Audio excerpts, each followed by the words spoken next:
want to talk to you for a bit about one of the stupidest reasons that we give sometimes as Christians for not coming to God.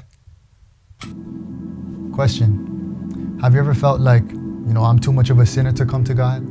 Have you ever said, I smoke, so, when I'm done smoking, or if I ever stop smoking, that's when I'll come to church? Or, I drink and I party, and, when I stop drinking or I stop partying, that's when I'll come to God? Have you ever said these things? Let me explain to you real quick why that's the stupidest thing, the stupidest reason that we give sometimes as Christians for not coming to God.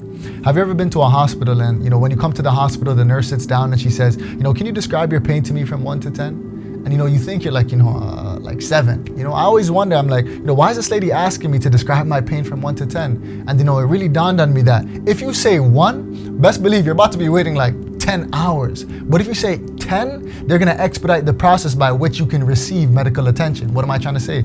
Or even just imagine this, as a matter of fact. Just imagine somebody came to, the hospital and they got a bullet wound to their side and, their legs were broken and somebody smashed in their head with a baseball bat. Just imagine this. Do you think that they're going to come in the hospital and the nurse is about to say, can you describe your pain from 1 to 10? No. Why?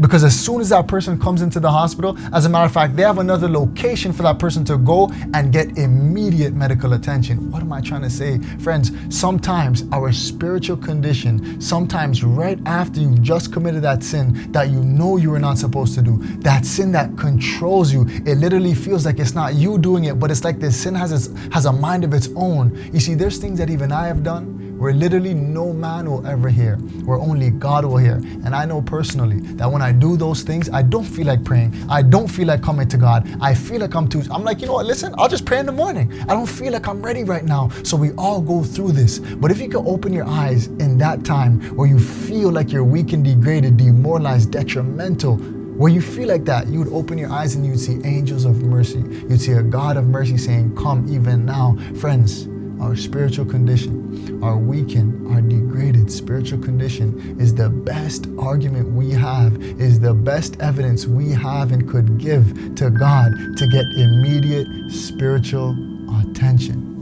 In Matthew 11, verse 28, Christ says, come unto me, all you who are weary, or all you who labor and are heavy laden, and I will give you rest. You have wounds, Christ will heal you. You have bruises, Christ will heal you if you come. In John 6 and verse 37, Christ says, if you come, he will in no wise cast you out. As a matter of fact, in the book of Revelation, chapter 22 and verse 17, the Bible says, the Spirit and the bride say, come. And let him that heareth say, come. And let him that is athirst say, come. Just come.